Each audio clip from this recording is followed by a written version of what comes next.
Retomando aqui os nossos estudos, vamos para o Evangelho segundo o Espiritismo, capítulo 5, Bem-aventurados os aflitos. Nós vamos entrar agora no item número 6, que está dentro do subcapítulo Causas Anteriores das Aflições.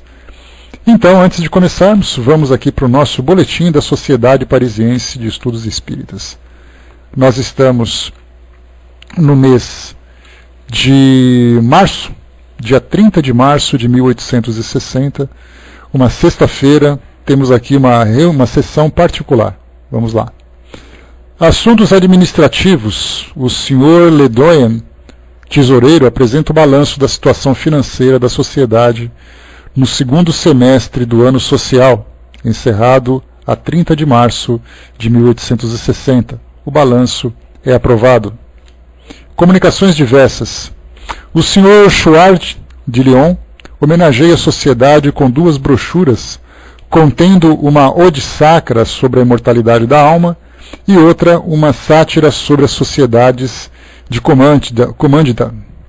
A sociedade agradece ao autor e, embora uma dessas brochuras seja estranha aos objetivos dos seus trabalhos, ambas integrarão o acervo de nossa biblioteca. Leitura de 3 cartas do Sr. Morreri sobre as curas operadas pela senhorita Godot, médium curador que foi morar na casa dele e colocou-se sob seu patrocínio. Como homem de ciência, o Sr. Morreri observa os efeitos do tratamento praticado por essa senhorita nos diversos doentes que ela cuida. Ele procede a anotações exatas, como o faria numa sala de clínica, e até chegou a constatar, em curto espaço de tempo, resultados deveras prodigiosos. Acrescenta o senhor presidente que a sociedade tem duplo motivo para interessar-se pela senhorita Godot. Além da simpatia que naturalmente excitam os exemplos de caridade e desinteresse, tão raros em nossos dias, do ponto de vista espírita, essa jovem lhe oferece preciosa matéria de estudo, por desfrutar de uma faculdade de certo modo excepcional. Quem não se interessaria por um médium de efeitos físicos capaz de produzir fenômenos extraordinários? Quem poderia ver com indiferença aqueles cujas faculdades, proveitosas à humanidade, revelando-nos, além disso, uma nova força da natureza? Deixa eu ver aqui. Terceiro. Carta do Sr. Conde de R., membro titular que partiu para o Brasil e que agora se acha retido no porto de Cherbourg, em razão do mau tempo. Ele pede à sociedade que o evoque na presente sessão, se possível. Então, olha só, o Conde de R.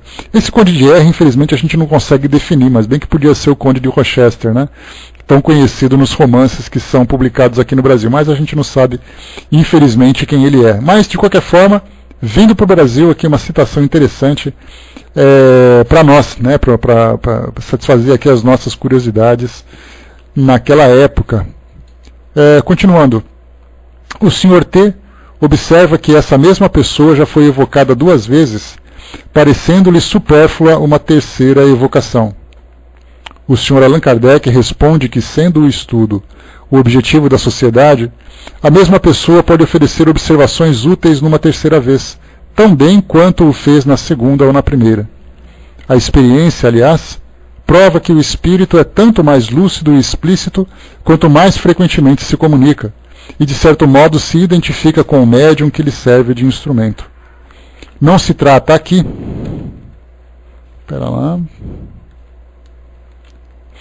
Não se trata aqui da satisfação a um capricho ou da vã curiosidade. Em suas evocações, a sociedade não procura consentimento nem divertimento. Ela quer instruir-se. Ora, encontrando-se o Sr. R. numa situação completamente diferente daquela em que foi evocado, pode ensejar novas observações. Consultado sobre a oportunidade de tal evocação, São Luís responde que ela não poderia ocorrer naquele momento. Estudos. São obtidos 2 ditados espontâneos, um de São Luís pela senhorita Rouet e outro de Charlet pelo Sr. Didier Filho.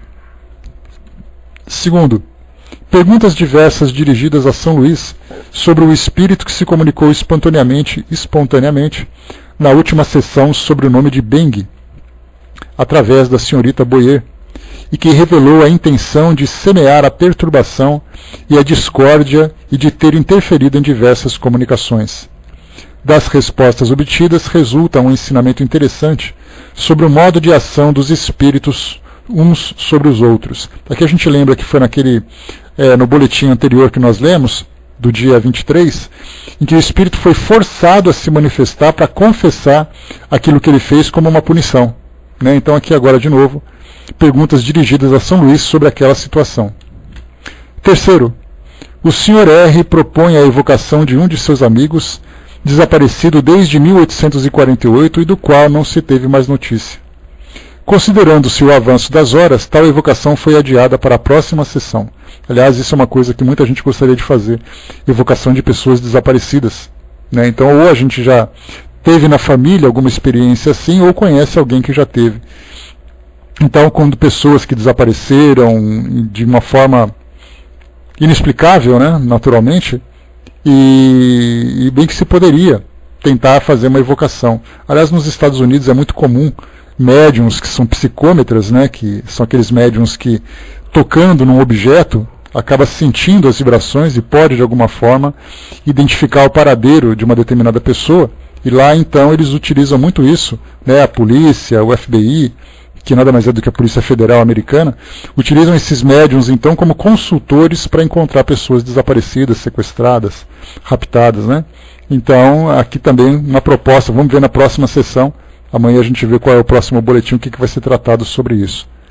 E já aconteceu também aqui, inclusive, que nós já lemos na Revista Espírita, de uma pessoa que desapareceu, e aí então Kardec consultou São Luís sobre a possibilidade de fazer uma evocação para poder saber exatamente o que aconteceu com ela, e São Luís disse que não poderia ser feita a evocação porque essa angústia, essa dúvida, era exatamente uma punição para a família que passava por essa dificuldade, por essa situação.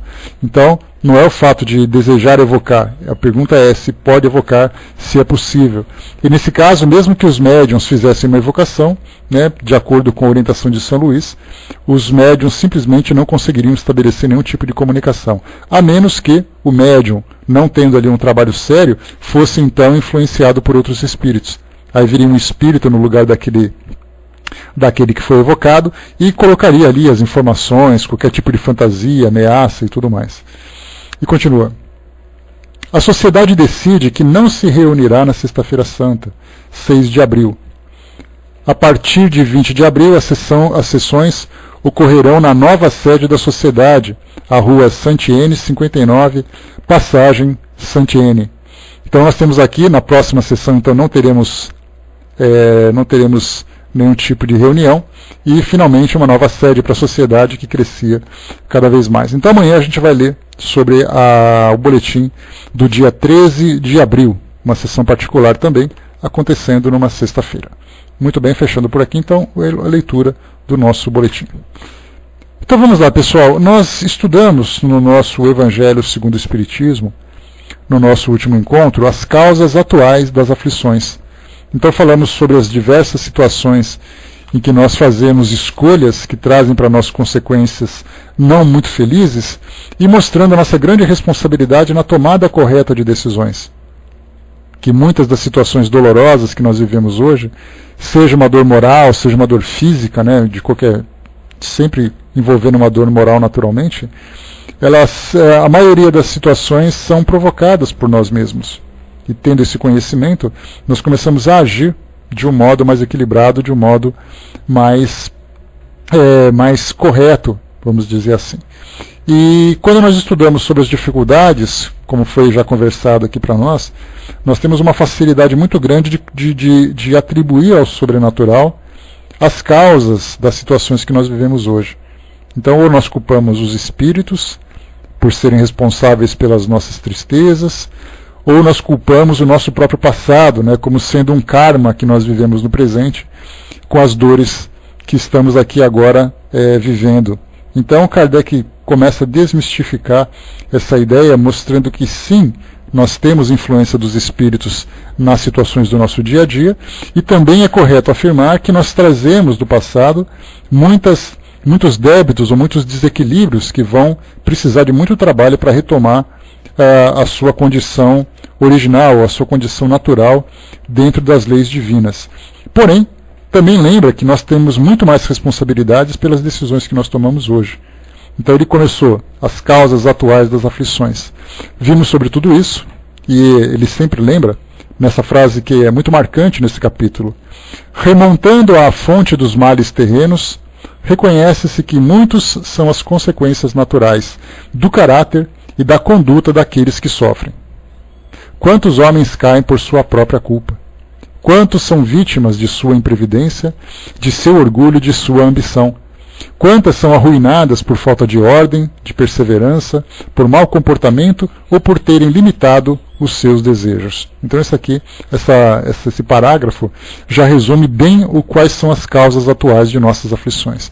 Mas agora a gente vai para as causas anteriores das aflições, porque sendo a nossa vida uma sequência de eventos que podem ter resultados a curto prazo, resultados imediatos, resultados a curto prazo, a médio prazo, a longo prazo. Então, na verdade, como nós temos as nossas existências, todas elas conectadas entre si, sendo que uma nada mais é do que uma continuação da anterior, diferentemente do que acontece, por exemplo, na nossa vida acadêmica.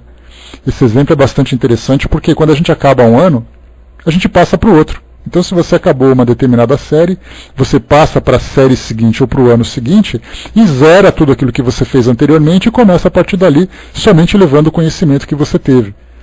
E isso vai facilitar ou dificultar a sua vida. Porém, quando nós tratamos de nossas existências, as coisas já não são tão separadas assim. Pelo contrário, tem uma expressão muito interessante que diz assim, que nós somos o passado em forma de presente. Ou seja, aquilo que nós estamos vivendo hoje tem toda a sua base assentada naquilo que nós vivemos no passado, com liberdade de tomarmos outras decisões, mas também restritos pelas responsabilidades que nós assumimos anteriormente. Então, o nosso passado, vinculado com o nosso presente, também tem um peso significativo, embora menos do que a liberdade de escolha, o nosso livre-arbítrio na condição atual. Então vamos lá. O Braz tinha colocado aqui, tem hora que eu me sinto inconformado e depois de tudo isso a França dormiu novamente.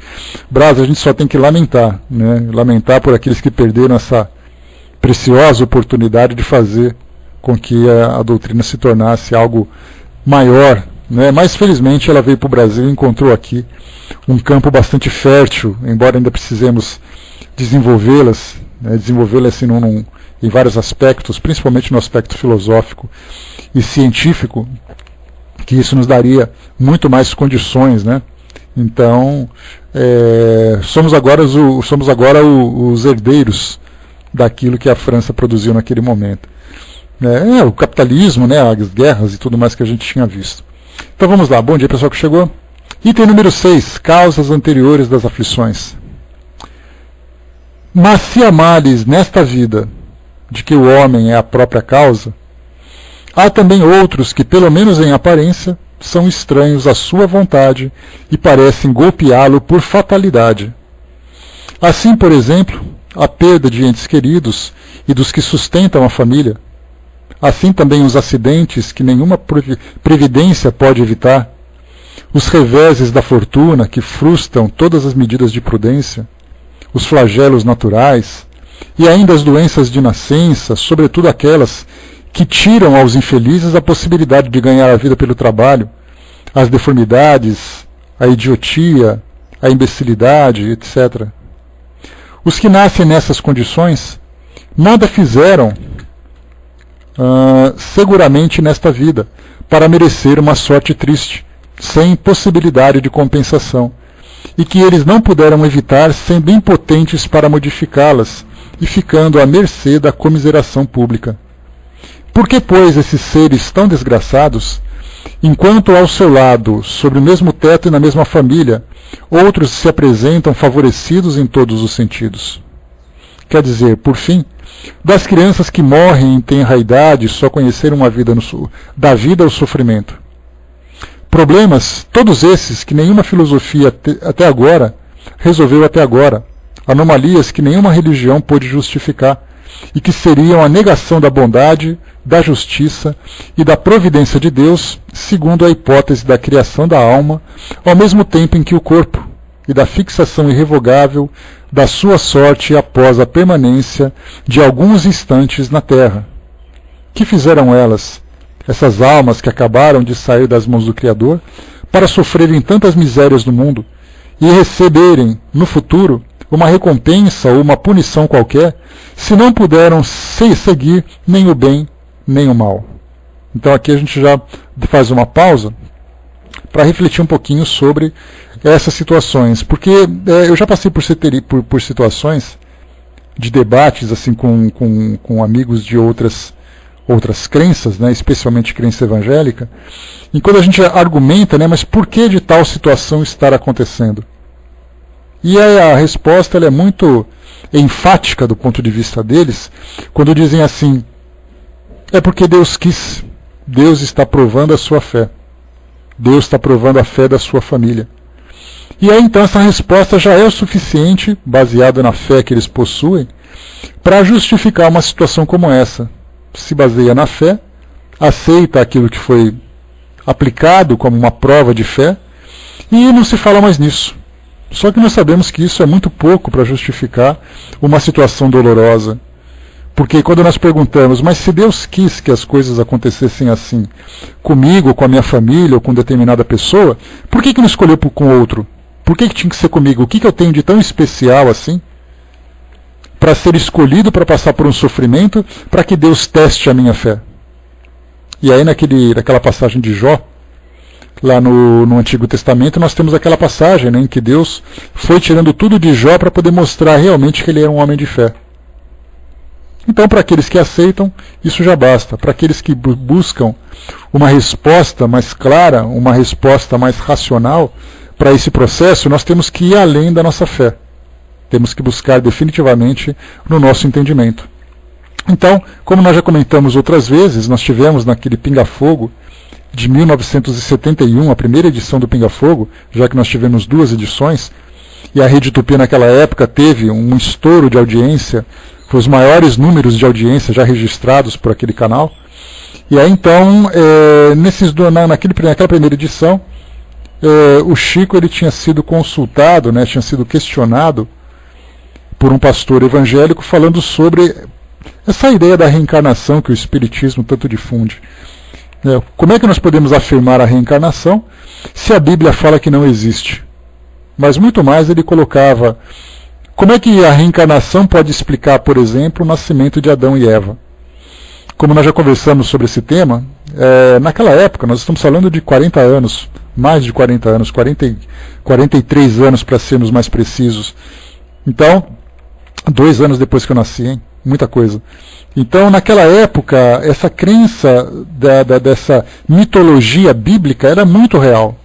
Hoje, quando você fala numa igreja evangélica sobre Adão e Eva, a grande maioria já explica que isso nada mais é do que uma figura de linguagem para poder, ou melhor, é uma alegoria para poder falar sobre a origem de uma civilização. Então coloca Adão e Eva como sendo 2 pessoas, e a partir dali então veio uma geração em seguida. Então falando especificamente dos hebreus, do povo hebreu. Porque ali na Bíblia não fala, por exemplo, sobre os chineses, sobre os africanos e tudo mais, né? Então já é compreendido por grande parte por grande parte das igrejas que essa era uma alegoria bíblica para poder tratar de um assunto que era histórico, né? Mas, para muitos naquela época, falar sobre Adão e Eva, pois nem as crianças mais aceitam, né? Exatamente. Então, falar sobre Adão e Eva naquela época era algo que era muito real, muito presente para as pessoas, né? Então, foi levantada essa questão para o Chico. Como é que ele pode explicar a reencarnação de Adão e Eva? Então, o Chico, né, com toda a sua docilidade, trouxe então como resposta para aquele pastor, com todo o respeito também, né, com o que foi tratado e também com o que o pastor merecia naturalmente. Então ele questionou exatamente essas informações bíblicas levantando aquela questão de Caim, que matou Abel, depois fugiu para a cidade de Nod. Se não me engano, lá no capítulo 4 do livro Gênesis, do Antigo Testamento, fala sobre a passagem que depois ele foi para a cidade de Nod e se casou. Então, se existe essa lacuna, explicando exatamente essa 4 personagens iniciais da humanidade. De repente, no meio dessa situação toda, uma dessas personagens mudou-se e casou-se numa outra cidade. Então essa lacuna precisaria ser explicada com mais pesquisas. Mas além desse fato, falando sobre essa interpretação literal que normalmente é feita da Bíblia, ou dessas passagens bíblicas, Chico também levantou a questão dizendo o seguinte: como é que nós podemos explicar, por exemplo, crianças que nascem com deficiências de nascença, com doenças, como cegueira, como câncer e outras doenças, se não for simplesmente falar sobre reencarnação, e não falar que a natureza falhou, segundo a interpretação dos materialistas, e falar simplesmente de um capricho divino que escolheu quem sofre e quem não sofre, em nome, de uma vaidade para testar a fé, segundo a interpretação daqueles que seguem essas doutrinas que são muito dogmáticas. Então, levantou, ele não precisou debater, ele apenas levantou essas questões que já seriam por si só suficientes para despertar muitas consciências para analisarem esses detalhes com mais cuidado, com mais atenção. Então, para nós que temos a reencarnação como uma base fundamental para o nosso entendimento e que nós conseguimos encontrar muitas e muitas explicações para as situações que nós vivemos hoje, diferenças sociais, uniões familiares, doenças, conflitos que surgem e tudo mais. Então, a reencarnação vai se tornando para nós algo muito claro, mas ela também não pode ser utilizada como um objeto de fé. Porque sendo um objeto de fé apenas, e não sendo um elemento racional para o nosso entendimento, nós vamos atribuir à reencarnação qualquer coisa que a gente quiser. Dizer, por exemplo, que meu sofrimento hoje é causa do passado.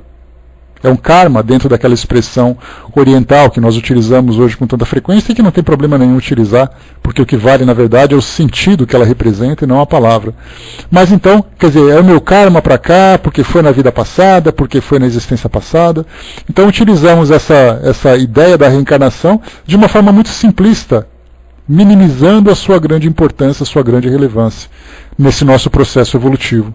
Então, aqui levantamos todas essas questões, Kardec levanta então todas essas questões. E ele complementa para nós aqui: entretanto, em virtude do axioma de que todo efeito tem uma causa, lembrando que a palavra axioma representa uma ideia que é fundamental.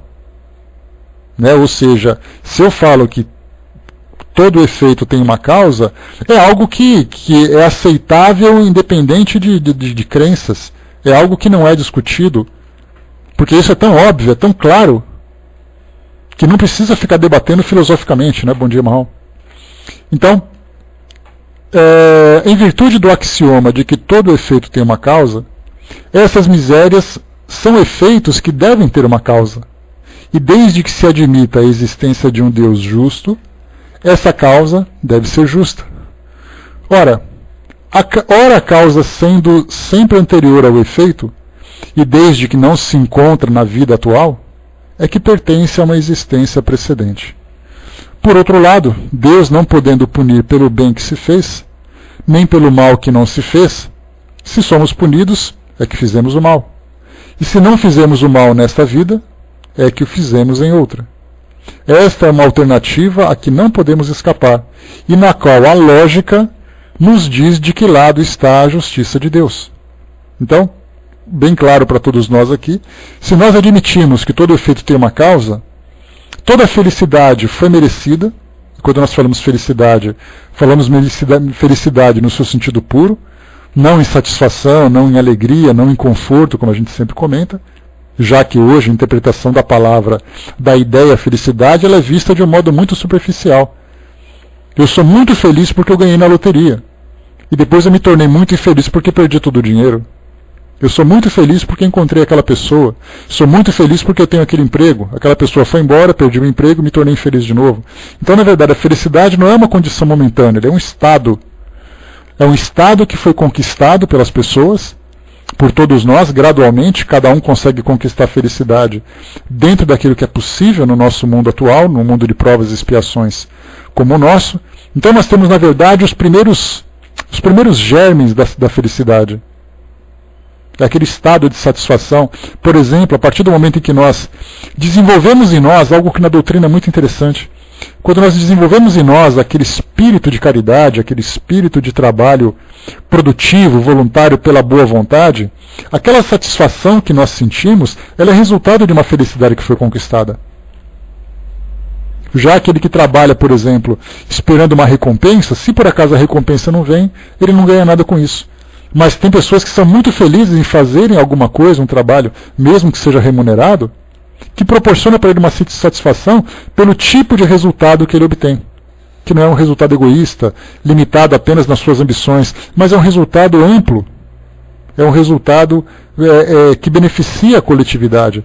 Então nós temos várias situações para todos nós. A felicidade que se transforma, que se manifesta através, por exemplo, das nossas manifestações amorosas com pessoas da nossa família, com os nossos amigos, com a humanidade de um modo geral, com o ambiente, pessoas desconhecidas, conhecidas. Só o fato de nós sentirmos essa satisfação, esse prazer de convivermos, de ajudarmos, de trabalharmos, é uma manifestação da felicidade. Porque se você não pode trabalhar aqui, você trabalha ali. E não existe nada que vai bloquear esse seu impulso. Você pode ter desilusões, mas a partir do momento que você tem novas oportunidades, tudo isso se manifesta. Então isso é fundamental para o nosso entendimento. Então, na verdade, a felicidade que nós recebemos, ou a vida feliz que nós temos, essa existência feliz que nós temos, ela é resultado de um mérito. Não existe aquela prova divina de oferecer a felicidade e depois tirar para ver como é que a gente vai ficar.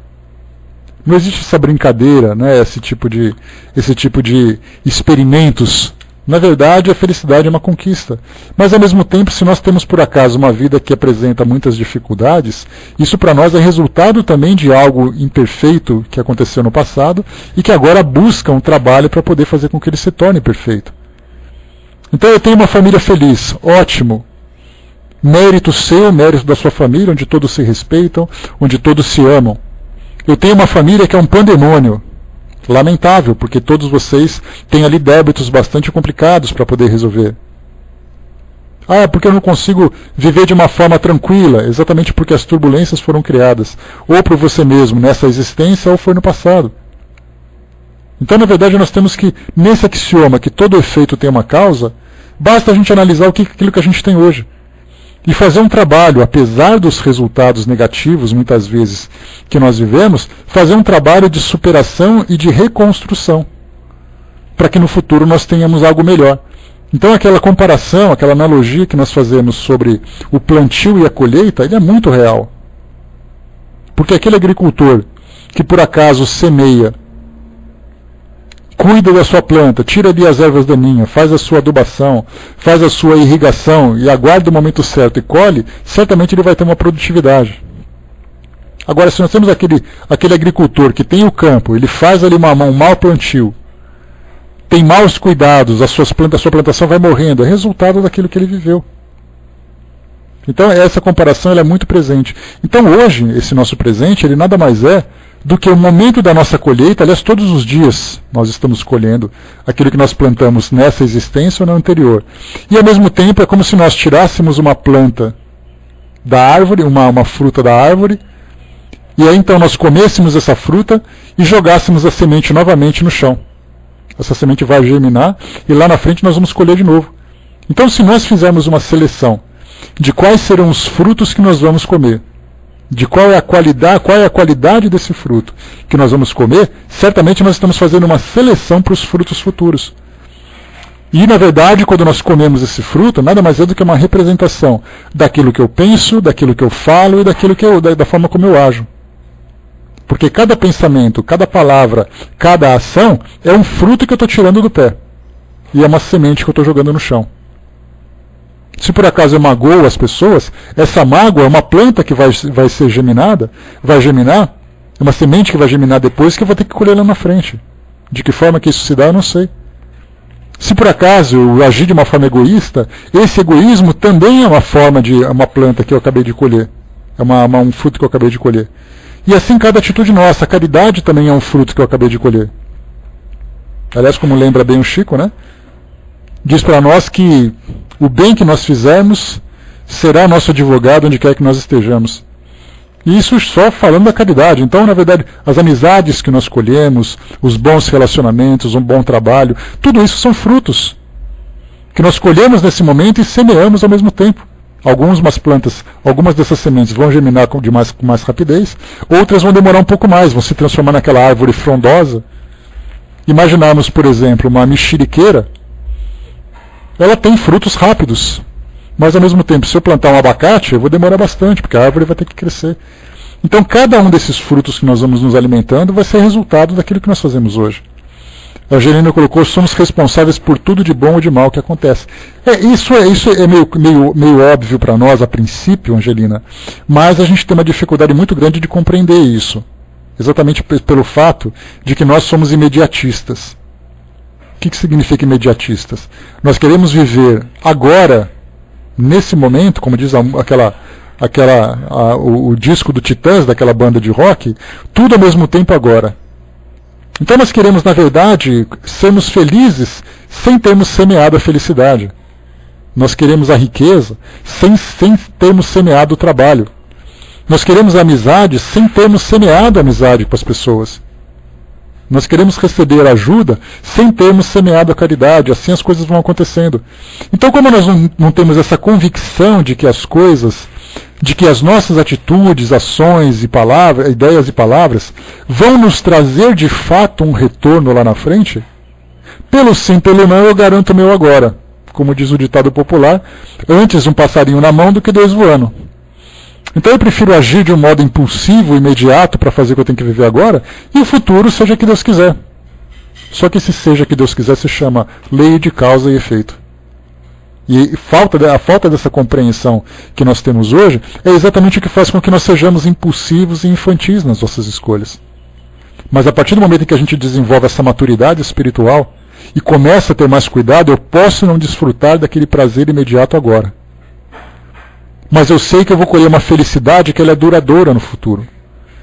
E aí então, mas se você se envolver com aquela pessoa, e você se envolver emocionalmente, você entregar e você começar a provocar, por exemplo, as melhores emoções, as maiores sensações, cuidado.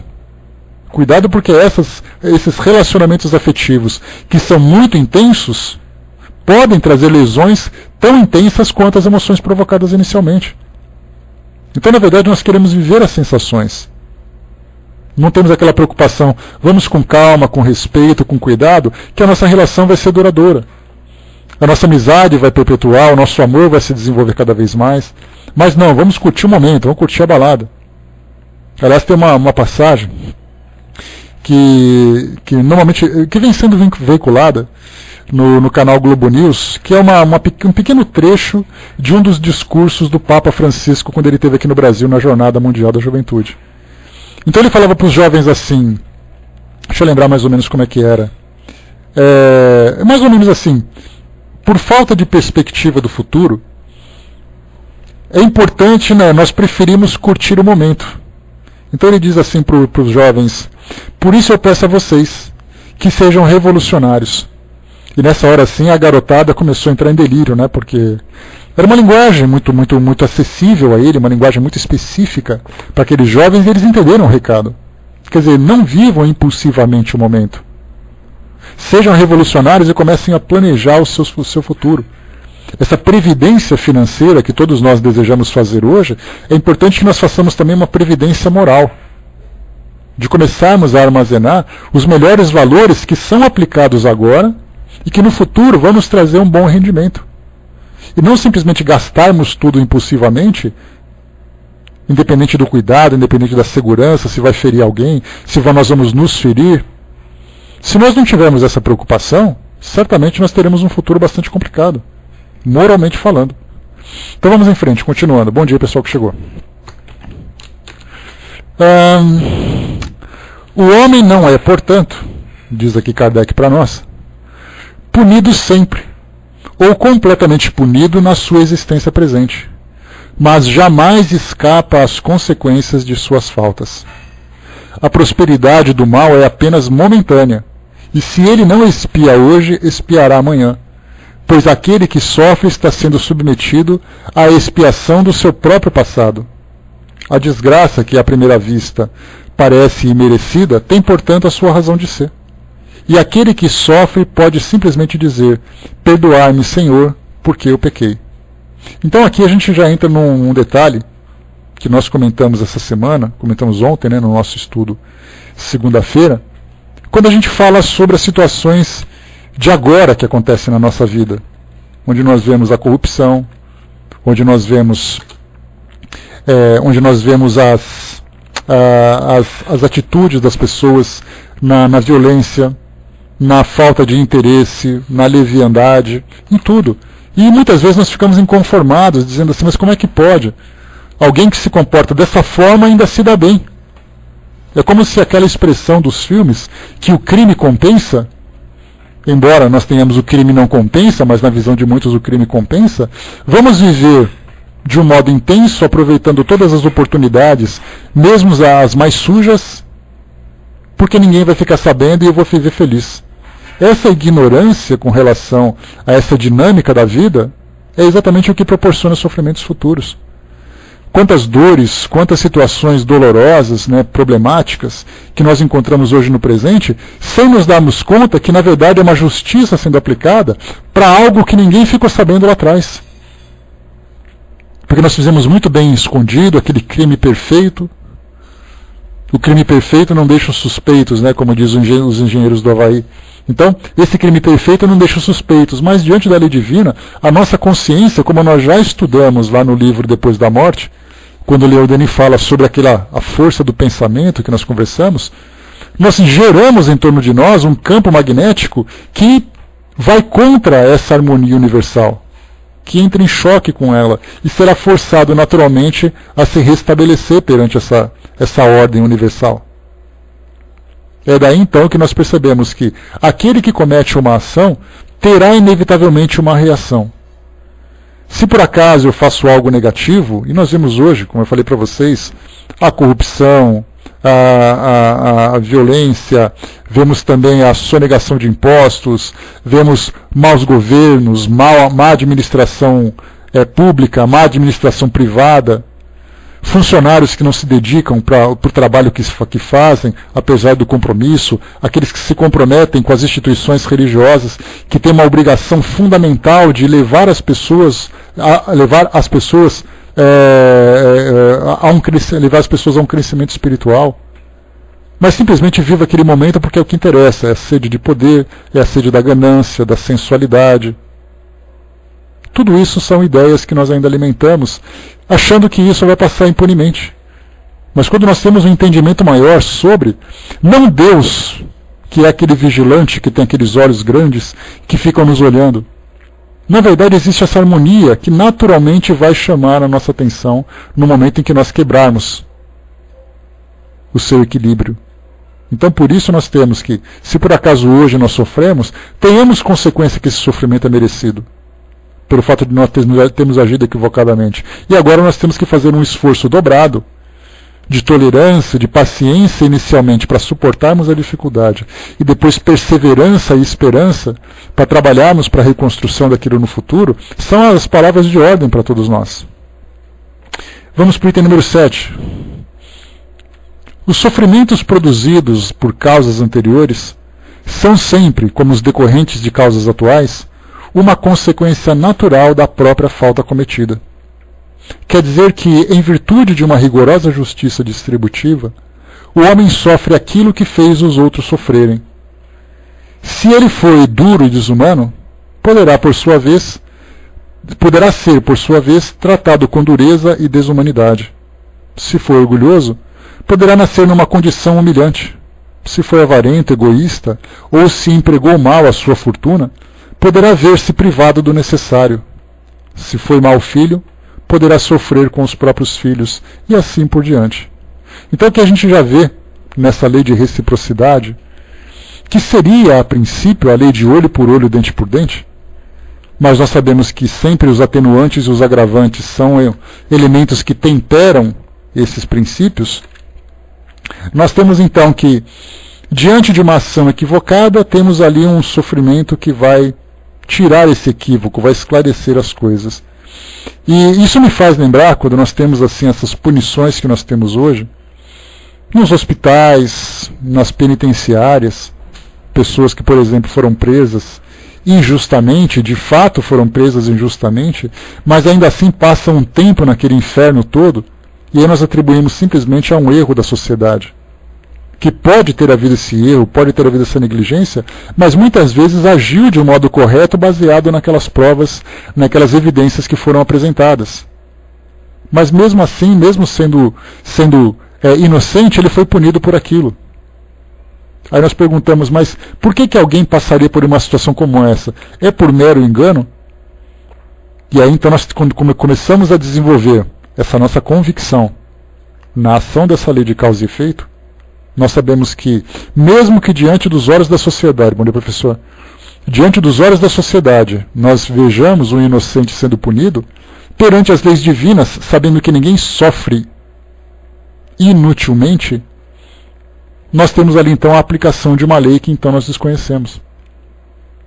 Porque inicialmente nós pensamos, se nós temos aquela pessoa que ficou presa durante tanto tempo, e era inocente, por que nós temos nas maternidades crianças que nascem com doenças, com deformidades, se elas são também inocentes? Por que um inocente é mais inocente do que o outro? Na verdade, diante dos olhos da sociedade, são inocentes. Diante dessa lei universal que existe no universo, ela está de olho em todo mundo e simplesmente restabelecendo a ordem. Então, isso é importante para nós analisarmos aquilo que acontece. Claro que existem muitas situações que nós simplesmente não conseguimos explicar. E seria muita pretensão da nossa parte se nós quiséssemos realmente dizer que nós temos o conhecimento absoluto. Hoje é comemorado o aniversário do CERN. 60 anos do CERN, aquele centro de física que tem aquele equipamento que faz ali o acelerador de partículas, né, para poder testar, fazer alguns experimentos com relação aos átomos, às partículas subatômicas, que é onde descobriram aquilo que eles chamam, né, de bóson de Higgs, ou partícula de Deus. Então ali na entrevista, depois eu vou até postar isso no Facebook, porque é muito interessante, é uma reportagem que mostra algumas das ideias. Os cientistas, agora eles estão tendo consciência disso, disseram que com essa descoberta do bóson de Higgs, que seria a princípio aquela partícula primordial, que é a base de toda a matéria que existe no universo, pelo menos por enquanto, eles disseram que com esse entendimento, eles começaram a entender 5% do que existe no universo. Os outros 95% acabam sendo então um grande mistério ainda, como as nebulosas, os buracos negros e tudo mais. Então, nesse caso, nós temos uma descoberta interessante. Inclusive, eu comentei aqui em casa, eu falei, graças a Deus, que eles estão com esse entendimento, que com isso eles chegaram a 5%. Porque até pouco tempo dissemos, nós descobrimos a partícula de Deus. Significa que nós já descobrimos os segredos do universo. E aí, colocando 5% já está ótimo. Então, por que eu estou dizendo isso? Porque para nós que estamos estudando também a doutrina espírita, a lei de causa e efeito, nós temos essa pretensão muitas vezes de dizermos assim, eu li o livro dos espíritos, eu li o livro dos médiuns, li a Gênese, li o Céu e o Inferno, li ali o Evangelho segundo o Espiritismo, então eu já conheço todas as leis que regem o universo e sou capaz de explicar todas as situações. Então, na verdade, nós temos o entendimento de que existe essa lei. A forma como ela é aplicada, também podemos até dizer que já que existe aquele axioma que toda causa, todo efeito tem uma causa. Então isso para nós também está muito bem entendido. Existe a lei, ela funciona através dessa compensação, tendo ali os atenuantes e agravantes, né? Olá, Lê, bom te ver. Isso aí, tomara que funcione para você agora. Então, existe a lei de causa, essa aplicação da lei de causa e efeito, de compensação. Agora, em quais são as situações em que é aplicada e quais são as doses, quais são as causas que geraram tudo isso? Por que eu estou dizendo isso? Porque no momento que eu falei para vocês dessa lei de compensação, me veio a imagem dessas crianças que normalmente aparecem na televisão, sendo vítima de violência dos pais, que acabam desencarnando.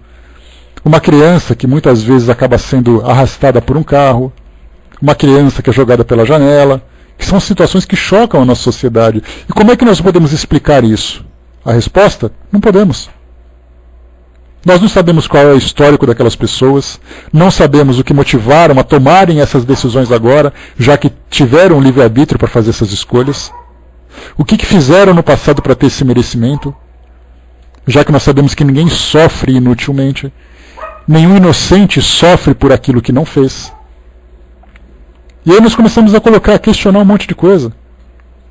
Por que tinha que ser assim? Por que o outro foi desse jeito? Por que nós temos aquele local que nunca deixa de ter guerra, que é o caso do Oriente Médio?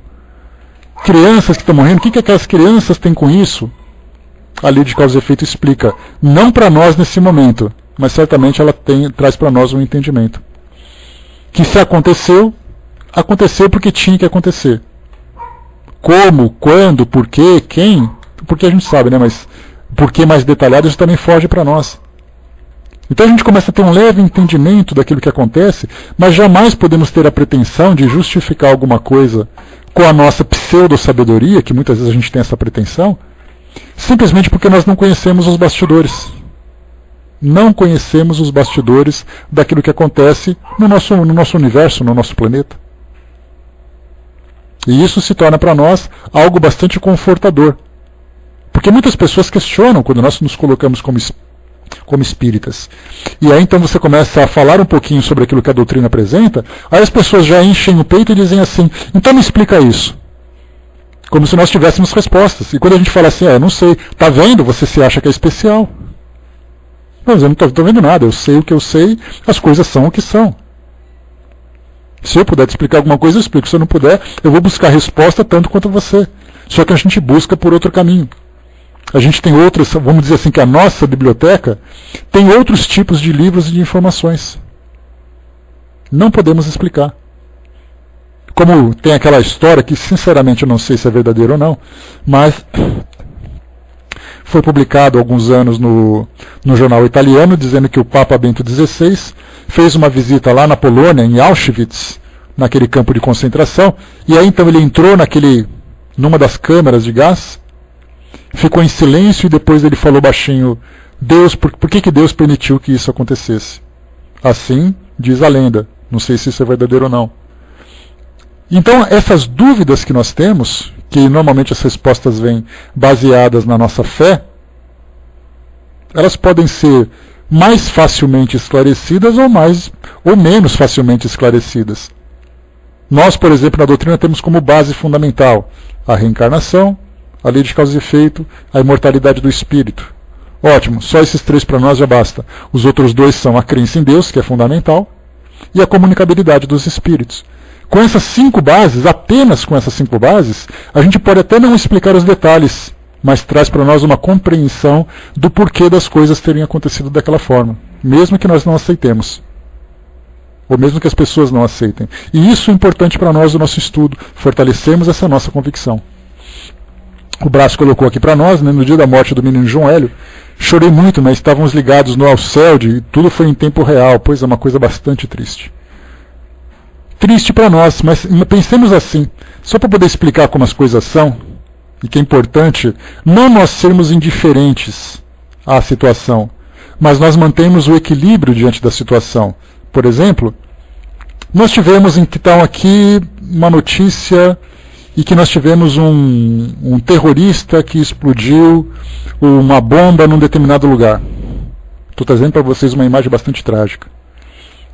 Diante da lei de causa e efeito, numa encarnação seguinte, nasceu uma criança toda deformada, órfã, que quase morreu e foi abandonada numa lixeira.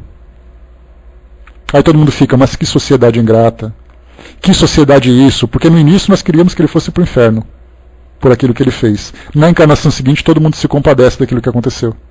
Então, na verdade, quando nós temos essa compreensão da lei de causa e efeito, aliás, esse é um detalhe que eu conversei com vocês uma única vez há bastante tempo, eu comentei assim que é interessante o trabalho que os espíritos fazem nesse amparo, nesse acolhimento de nós que somos encarnados.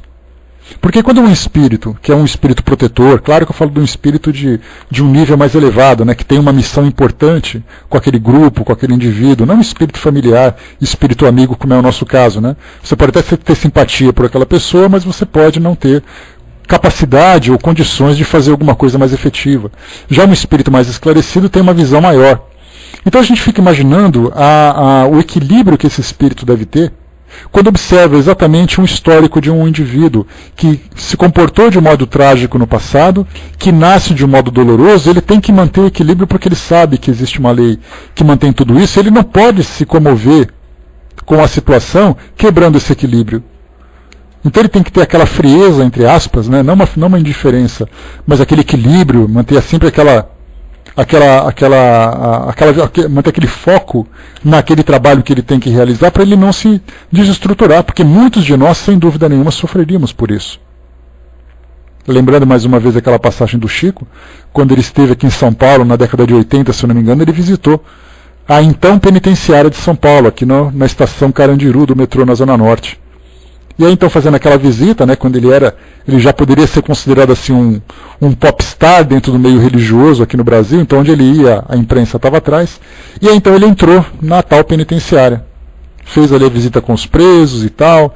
Tem até aquela história, né, que quando ele ia conversar com os presos para fazer uma pequena apresentação, uma pequena palestra, dar ali alguma palavra de conforto para eles, o diretor falou assim: olha, o senhor fica aqui atrás dessa mesa e conversa com eles para eles ficarem do outro lado, eu não quero problema.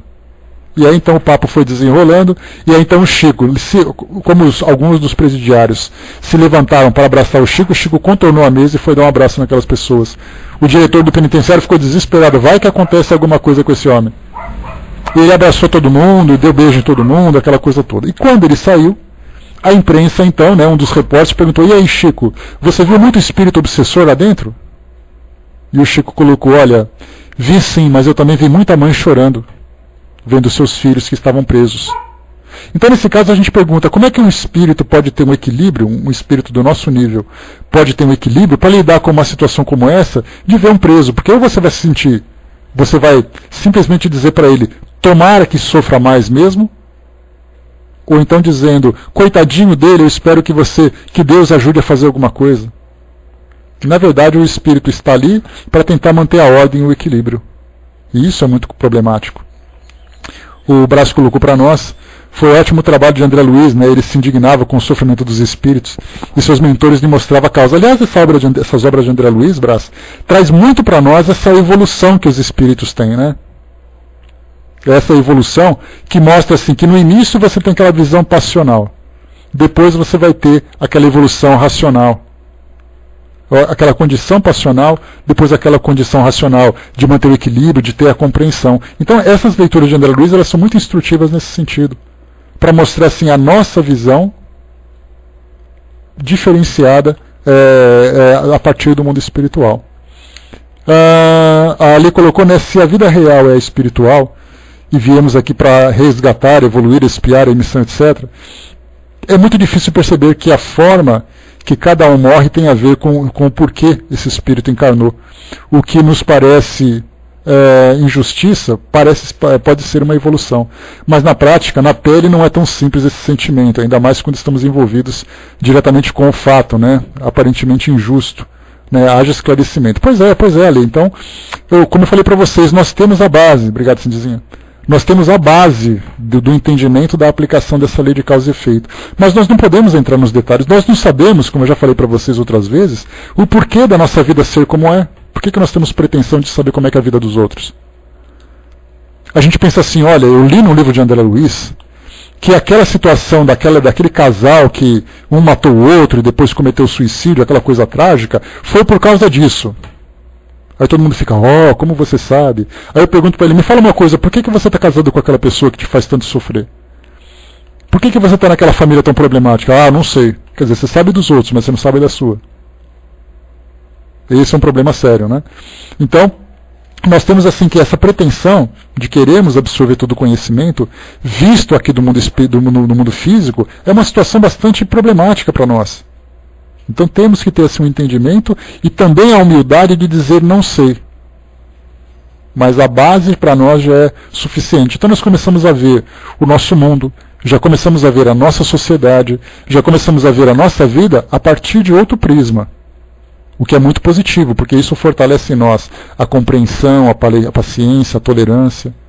Aqueles jovens que nós vemos, por exemplo, num programa jornalístico, que estão algemados por terem sido presos fazendo parte de uma quadrilha, por isso e aquilo, na verdade esse é um sentimento de compaixão que nós temos que ter, porque esse jovem, na verdade, ele acabou de violar de uma forma muito profunda a lei de causa e efeito, e no futuro será uma criança que vai nascer dentro de uma situação problemática que a gente vai sentir pena. Então, na verdade, a gente tem que começar a pensar agora, a emitir sentimentos nobres, positivos, a partir de agora, e não sentir aquela raiva. Nós tivemos recentemente, que aconteceu no norte do Brasil, se não me engano, uma notícia hoje de manhã, que um grupo de pessoas invadiu uma delegacia, destruiu a delegacia, porque queria linchar alguns presos que estavam lá, que cometeram um crime, não sei o quê. A delegacia completamente destruída, os presos foram transferidos e coisa e tal. Depois, na encarnação seguinte, nós começamos a ter pena das pessoas, mantendo esse nosso desequilíbrio. Uma hora é raiva, outra hora não é. Uma hora você viola, depois você tem que consertar. Então, nosso entendimento assim, frio, tranquilo, harmonioso, para entendermos do porquê das coisas, sabendo que nada acontece de um modo injusto para aquele que é inocente. O Brás colocou, às vezes tem uma ótica de um fato toda diferente, às vezes da maioria. Às vezes até 90% está vendo de um jeito ou vendo de outro. Para nós, Brás, esse conhecimento leve e superficial desses princípios que a doutrina espírita nos traz, já nos traz essa tranquilidade. Já nos traz esse equilíbrio para fazer uma análise, não um julgamento, fazer uma análise daquela situação, porque não existe melhor escola do que a própria vida. Então a gente tem que ter tranquilidade para poder fazer esse estudo. Hermes lembrou aqui, quando a reencarnação e o perispírito for compreendido e aceito, né, por todos, creio que as pessoas mudarão o modo de agir e o mundo será melhor. Na verdade, eu falei sobre isso ontem, Hermes, de uma palestra que eu tinha ouvido de um palestrante espiritualista, que eu não lembro qual era exatamente a linha de pensamento dele, mas ele falava exatamente isso. Basta que as pessoas vejam a reencarnação como um fato. Nós teremos uma revolução imediata, porque aqueles que fazem aquilo que é equivocado, de imediato deixarão de fazer, porque sabem que sofrerão. Eu sabia. Eu sabia que ele tinha ouvido a palestra no Pau Talk de alguém. Alguma coisa me era familiar, né? Então, na verdade, a gente vê exatamente isso. Quer dizer, se tivermos a simples noção da reencarnação, quantas dores, quantos crimes, quanto sofrimento serão transformados e quantas virtudes brotarão das pessoas. A princípio, nós não faremos pelo medo, que é natural, ou seja, nós estamos ainda na fase do adestramento, né, como eu sempre falo para vocês. Fez certo, ganha biscoitinho, fez errado, ganha uma punição. Mas depois a gente vem para o esclarecimento. Aí faremos simplesmente o certo porque é certo. E não faremos o errado porque sabemos que é errado. O Brás colocou, penso assim, depois que uma pessoa aceita o espiritismo, nunca mais será o mesmo. A gente vê muita coisa, Brás, pessoas dizendo assim, olha, eu já fui espírita, mas não acredito mais. Na verdade, ela deve ter conhecido ou vivenciado uma pequena parte da doutrina que a decepcionou. Que, na verdade, ela não gostava da doutrina espírita, ela gostava de um espírita. Na verdade, ela não gostava do espiritismo, ela gostava de um trabalho realizado por uma instituição espírita. Então, na verdade, ela se desiludiu com aquilo. Mas quando nós temos essa compreensão daquilo que de fato é a doutrina, você não consegue mais ver de fato com outros olhos. Isso é, sem dúvida, um fato.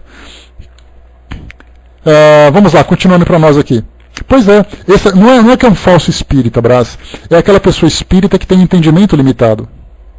Lembra que eu falei para vocês?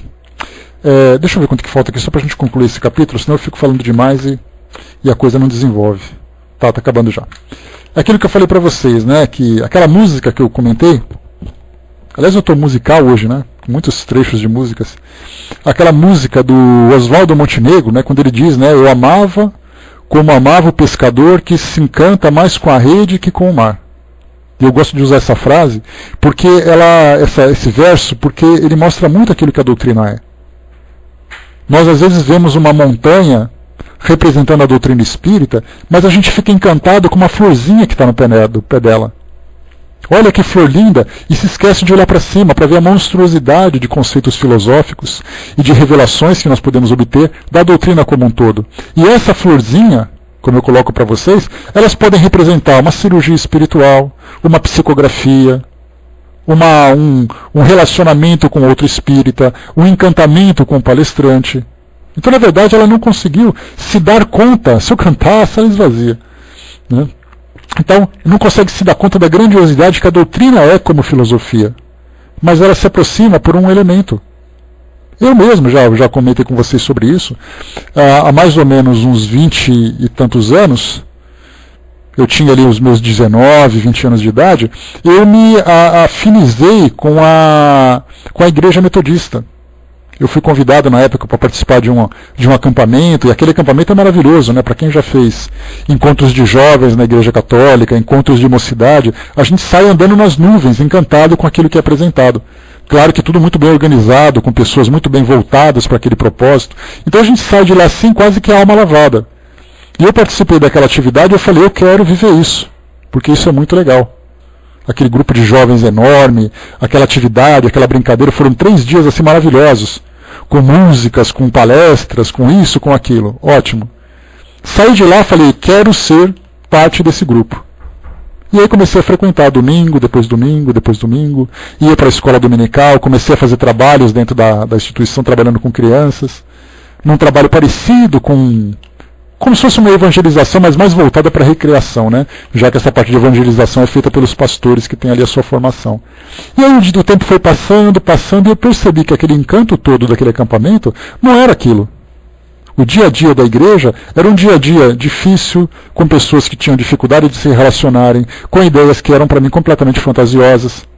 E eu percebi que nessa música do Oswaldo Montenegro, eu via aquele momento daquele acampamento como aquela flor. Me encantei com a flor. Quando eu desencantei da flor, eu perdi o interesse de continuar. Aí eu parei, comecei a olhar para todo mundo assim naqueles momentos de sermão. Começava assim a olhar para as pessoas, aquelas pessoas olhavam fixas para aquela história de Abraão, de Jacó. Começava a pensar, falei, meu Deus, o que eu estou fazendo aqui? Aí eu falei, quer saber? Deixa eu cuidar da minha vida e caçar minha turma que eu ganho mais. E depois de um tempo comecei a ficar meio que gostando, claro, das pessoas, gostando do ambiente, tenho amigos até hoje de lá, mas a filosofia em si não é aquilo que me interessava. Então, na verdade, eu não consegui me converter de fato, se nós podemos usar essa ideia, como aquelas pessoas que estavam na igreja se converteram, que até hoje estão lá. Então, eu e um amigo, nós entramos juntos, um amigo que era um irmão para mim praticamente. Ele seguiu a teologia, se formou em teologia, e hoje é pastor da Catedral Metodista aqui de São Paulo, e eu me tornei espírita. E agora eu posso dizer para vocês de fato, se nós podemos usar essa ideia da conversão, estou convertido, já há mais de 20 anos. E por que isso tudo? Porque nós conseguimos absorver o entendimento daquilo que foi apresentado. E não simplesmente me encantar com alguma coisa. Por isso, voltando para aquela ideia, Brás, que nós temos pessoas que podem se dizer ex-espíritas. Na verdade, elas eram ex-frequentadoras, ex-interessadas em algumas situações, mas a filosofia em si. E não significa que todos vão conhecer a doutrina espírita, cada um busca ali a escola que melhor lhe convém. Nós estamos falando daqueles que conhecem a doutrina e daqueles que conheceram e se desiludiram. Mas nós temos aqueles que conheceram também e desconheceram, e assim vai. Leonardo colocou, essa teoria de causa e efeito, a meu entender, não faz sentido. Uma criança nasce com problemas mentais, como ela vai ter consciência que está pagando pelos seus feitos do passado? Para uma pessoa evoluir e se corrigir, ela precisa ter ciência do que fez, para só então se endireitar. Para uma professora corrigir um aluno, ela precisa demonstrar as razões que está o advertindo, né? Se o aluno não ter ciência do seu erro, como ele poderá reconhecer que a sua conduta está sendo desaprovada? E a pergunta é, Leonardo, como é que você pode saber se aquele espírito tem consciência do que fez ou não? Como eu falei para vocês, a gente tem noção das bases, mas a gente não tem como entender o porquê das coisas. Foi exatamente isso que eu comentei para a gente ter esse entendimento. Quer dizer, não tem sentido a partir do nosso entendimento, mas quando nós tivermos uma compreensão maior, e nós temos que ter essa convicção que essa compreensão vai chegar, aí nós vamos entender o porquê das coisas. Como eu falei, não adianta a gente querer encontrar respostas, tenhamos um entendimento de que não existe essa justiça. Porque se por acaso você colocar que a causa e efeito não tem sentido, o que vai ter sentido para justificar uma criança que nasce assim? Que não existe Deus, que é a natureza que age, que nós temos um Deus cruel, que escolhe quem vai sofrer e quem não vai? E aí a gente começa a perguntar, a buscar exatamente o entendimento de tudo isso. Então nós vemos que essa lógica da causa e efeito existe. Nós só não sabemos como ela funciona e não sabemos de que forma que ela é aplicada. Agora que tem lógica, ela tem. Você pode até não aceitar, mas que tem. Né? Quer dizer, a gente pode até não aceitar aquela situação, mas que tem lógica, tem. Porque do contrário, tira a lei de causa e efeito. O que vai justificar essa criança nascer assim? Um indivíduo que nasce, que sofre, uma família que sofre, uma família que passa por dificuldade. O que causou tudo isso? O nada? O acaso? Uma escolha? Essas são as questões que a gente tem que perguntar. Então é aí que está, por isso que eu falei, da nossa visão nós não conhecemos praticamente nada. Só sabemos que existe. É esse entendimento que a gente vai buscando com o estudo, com a melhor compreensão. Pessoal, para a gente fechar, vamos lá.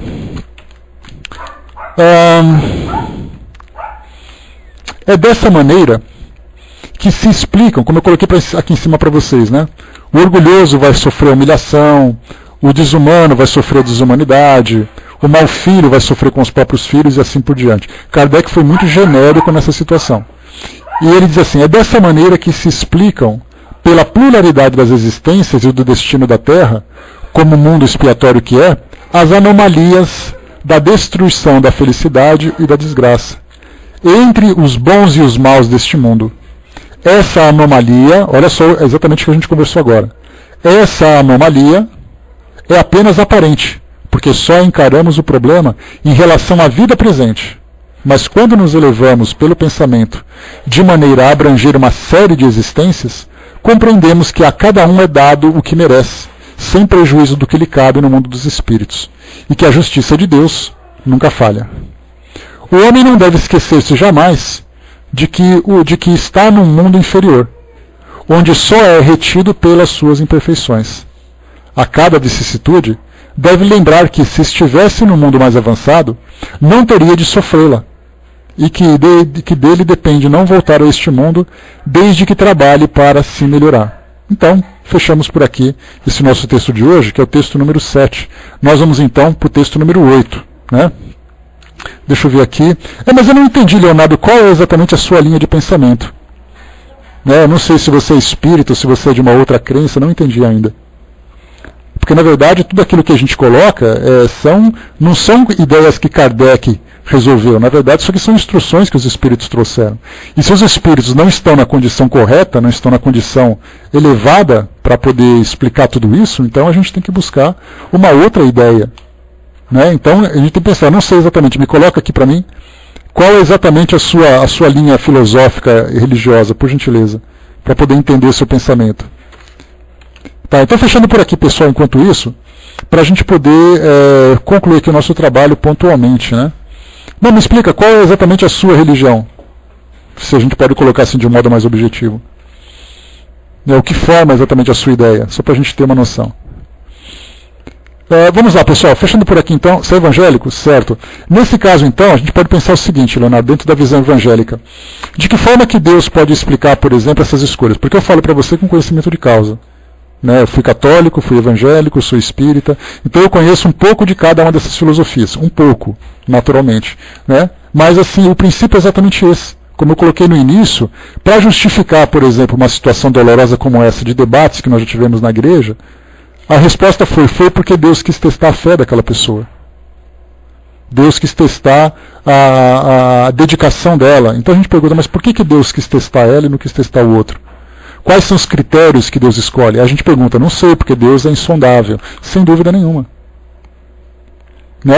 Mais ou menos. Né? Não é bem assim, né? Porque se nós juntarmos todos das salas que estudam a doutrina espírita, teremos aqui uma unanimidade com relação às bases. Agora, se você entrar, colocar em debate com outras ideias religiosas, sem dúvida nós não teremos um consenso. Né? Então, o importante é entendamos a base doutrinária. Se por acaso essa base não for suficiente, então nós temos que ter dúvidas nós temos. Dúvidas com relação aos detalhes, não com relação às bases. Se você perguntar, por exemplo, aqui, quem aqui que é espírita que não acredita em reencarnação? Quem aqui que é espírita que não acredita na lei de causa e efeito? Quem aqui que é espírita que não acredita que existe a continuidade da vida no mundo espiritual? Isso é uma base unânime, é uma base fundamental da doutrina espírita. Agora, se você perguntar como as coisas funcionam, aí a coisa já é diferente. Aí já é um detalhe completamente diferente. Né? Então, vamos lá. Mas o assunto, de modo geral, realmente ele é complexo, mas as bases são essas mesmas. Ninguém discute da base, você discute da forma como isso acontece. Você me trouxe um exemplo específico. Aquela criança que nasceu com problema mental, que não consegue entender. Como é que isso funciona? Não sabemos. Agora nós temos quantas situações diferentes pelo mundo afora? Não sabemos também. Agora a base é, se existe alguma coisa positiva, então é porque ele mereceu. Se existe negativa, é porque ele também mereceu. Então essa lei do merecimento e de compensação, ela é bastante justa do ponto de vista do entendimento espírita. Mas estamos aqui estudando, né? São todos os dias, mas a experiência de cada um aqui estamos para nos aprimorar. Por ser complexo, estudamos sempre, né? Não pode parar nunca, né? Mas vamos lá, então vamos fechar por aqui. Quem vai fazer o encerramento para nós? Ah, você, Miriam, para variar? Então vamos lá. Então, passando para você, voltamos em seguida. Agora é importante que a gente tenha o estudo, que a gente busque sempre argumentos, busque sempre o conhecimento, para que a gente não fique na nossa opinião pessoal. E esse estudo não é apenas um estudo que alguém escreveu. Vamos entender o conjunto dos ensinamentos que é fundamental.